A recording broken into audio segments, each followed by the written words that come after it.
In today's video, I am going to teach you how to use Loox for Shopify reviews.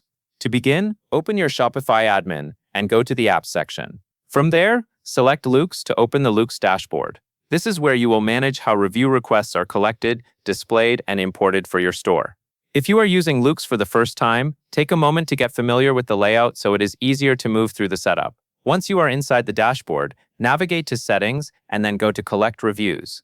This section controls how and when your customers are asked to leave a review after they make a purchase. It is an important part of the setup because timing can affect how many reviews you receive. If the request is sent too early, the customer may not have used the product yet.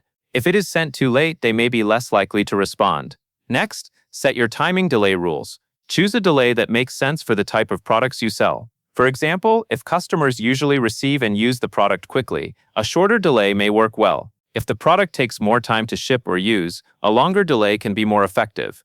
The goal is to make sure the review request reaches the customer at the right moment. After that, customize the email text, the subject line, and the discount reward offer for photo or video reviews.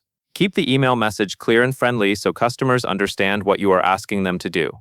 The subject line should be simple and direct, so it stands out in the inbox. If you offer a discount reward for adding a photo or video, make sure the offer is easy to understand. This can help encourage more visual reviews, which often build trust with new shoppers. Now move to the Loox Reviews area and click the option to add the Reviews widget. This widget allows reviews to appear on your Shopify store, so visitors can see feedback directly on your product pages or other review sections. After adding the widget, save your changes so the setup is applied correctly. Finally, go back to Loox Reviews, click Manage Reviews, and then Import Reviews. This is useful if you already have reviews from another source and want to bring them into Loox. Once imported, you can organize and manage them from the same dashboard. That covers everything you need to know.